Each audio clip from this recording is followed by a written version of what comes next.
Achievements of अयूबिद caliphate. अब खिलाफत जो थी अयूबिद की, उनके दौर में, अयूबी दौर के अंदर उन्होंने क्या क्या जो है खदमात अंजाम दी और क्या क्या चीज़ें अचीव की, किन किन चीज़ों को हासिल किया, कहाँ तक उन्होंने तरक्की की, ये सब हम इसी में पढ़ेंगे। Salahuddin Ayyubi united north of Iraq, Kurdistan, greater Syria, Egypt, Yemen and Barqa. अब इतने सारे इलाकों को उन्होंने यूनाइट कर दिया, एक साथ मिला दिया। एक साथ मिलाने से मतलब ये नहीं है, उनकी बाउंड्री लाइन जो है ना वो ख़त्म करवा दी, यानी उसमें लोग मूव ऑन कर सकते थे। ऐसे ही है, इजिप्ट है, यमन है, अलग अलग कंट्रीज़ हैं। अभी देखो आपको वहाँ वीज़ा लेना पड़ता है, वहाँ वीज़ा नहीं लेना पड़ता था, वो सब एक ही मुल्क का हिस्सा थे। He prepared an army to reconquer Jerusalem from the crusaders. अब क्रूसेडर्स ने क्योंकि इनसे एक दफ़ा जेरूसलम वापस ले लिया था, तो इन्होंने फिर दोबारा एक और आर्मी बनाई ताकि जेरूसलम को दोबारा से फतह हासिल की जा सके उसके ऊपर। क्रूसेडर्स कौन थे? वही क्रिश्चियन पॉप्स कि वो आर्मी वाले जो कि चाहते थे कि हमें क्रिश्चियनिटी को फैलाने का मौका दिया जाए और हमें बिल्कुल ना रोका जाए, और वो अपनी फितना अंगेजियों, शर अंगेजियों से बिल्कुल बाज नहीं आ रहे थे।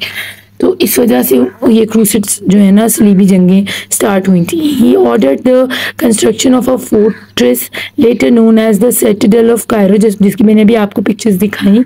इन्होंने कंस्ट्रक्शन के लिए कहा कि फोर्ट एक बनाया जाए ऊंची जगह पर, उसका नाम इन्होंने रखा सिटाडेल। ठीक है, कायरो के अंदर ये बना था, इजिप्ट में, over Mokattam hills in 1186 CE to guard against the crusaders. अब ओवर मुकात्तम हिल क्या है? वो पहाड़ी का नाम है मुकात्तम, जिसके ऊपर इस फोर्ट को, इस किले को बनाया गया ताकि दूर से दुश्मनों की जो पेशकदमी है उसको देखा जा सके। दूर से उनकी जो, अगर कोई दुश्मन आ रहा है जंग करने के लिए, जाहिर बात है उस वक्त तो वो गाड़ियों पर तो आते नहीं थे, घोड़े थे उनके पास, तो वो दूर से धूल उठती नजर आ जाती थी।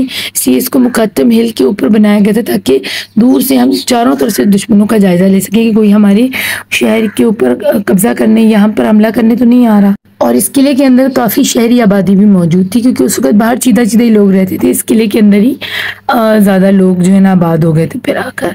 अब many monuments were added to the citadel over time. अब उसमें मोनामेंट्स बनाए गए, जैसे ये मस्जिद है, इसके अलावा भी और बहुत सारी ऐसी बिल्डिंग्स हैं जो फोर्ट के अंदर बाद में बनाई गई।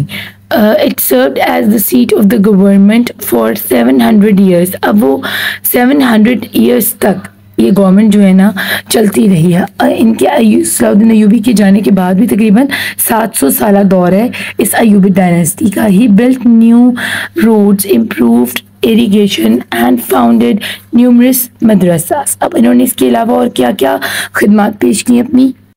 नए रोड बिल्ड करवाए, इरिगेशन का मेथड जो था उसको इम्प्रूव किया, यानी नहरी निज़ाम को बेहतर बनाया, और इसके अलावा बहुत से मदरसा जो है उनकी बुनियाद रखी जिनमें दीनी तालीम दी जाती थी।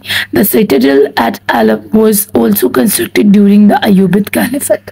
तो हमें पता चला कि अयूबिद डायनेस्टी में जो सलाहुद्दीन अयूबी साहब हैं, इन्होंने 2 किले बिल्ड करवाए थे, एक कायरो में, एक हल्ब में। ठीक है, और जो अलप वाला है ना वो हल्ब ही है आज के दौर का, जो कि इजराइल में है। और उसकी पिक्चर जो आपकी इसी बैक साइड पर, इसी पेज के मैंने भी आपको पहले दिखाई है शुरू में वीडियो के। और उसके बाद जो मैंने आपको ऊंची पहाड़ी पर जो बना है ना किला, वो बना था हमारा कायरो के अंदर, इजिप्ट के अंदर। तो उसका नाम जो था वो भी सिटाडेल कायरो के नाम से मशहूर है, और ये सिटाडेल एल्प के नाम से मशहूर है, जो कि इजराइल में मौजूद है। 2 किले हो गए, एक इजराइल में और एक कायरो में। Decline of the Ayyubid. अब इनको जवाल कैसे आया? इस इतनी अजीम डायनेस्टी जो कि 700 साल थी, वो हुकूमत कैसे ख़त्म हुई? Salahuddin Ayyubi son divided the empire amongst themselves. अब सलाहुद्दीन के जितने बेटे थे उन्होंने आपस में बांट ली सारी जितनी भी रियासत थी। उसमें आप देखिए इराक था, सीरिया था, इजिप्ट था, यमन और बरका वगैरह के इलाके थे। तो काफ़ी सारी जगह थी जिनको उन्होंने अलग अलग तोड़ दिया। जो बाप जोड़ कर गया था, इन्होंने तोड़ तोड़ के अपने हिस्से बना लिए। Within 40 years of Sultan Salahuddin's death, Mamluk took over the Ayyubid empire. और अभी 40 साल नहीं गुजरे बाप को दुनिया से गए हुए, इन बेटों की वजह से ममलूक डायनेस्टी वाले जो है ना उन्होंने इनके ऊपर हमला किया। ममलूक कौन है? वही स्लेव डायनेस्टी वाले कुतुबुद्दीन ऐबक। वो इन्होंने इनके ऊपर हमला करके इनसे ये रियासत छीन ली, ये बादशाह छीन ली। अब यहाँ पर हमारे पास इंफॉर्मेशन प्रॉम्प्ट में लिखा हुआ है, during the 10th century there were three dynasties claiming Khilafats, Ayyubid, Abbasid and Fatimid. अब 10th सेंचुरी के अंदर ही 10वीं सदी में ही तीन किस्म की हमारे पास डायनेस्टीज़ आ जाती हैं जो कि क्लेम करती हैं कि हम खलीफा हैं। उनमें फातमीद हैं, अयूबिद हैं और हमारे ये अब्बासिद डायनेस्टी है। तो ये तीन डायनेस्टियाँ 10th सेंचुरी के अंदर इस 100 साल हुकूमत के अंदर तीन अलग अलग जगहों पर ये डायनेस्टीज़ जो हैं आई और उन्होंने खिलाफत का दावा किया। तो बच्चों ये था हमारा टॉपिक फॉर अयूबिद डायनेस्टी। होपफुली आपको इसकी अच्छे से समझ आई होगी। अपना खूब ख्याल रखिएगा। Thank you for watching. अल्लाह निगहबान।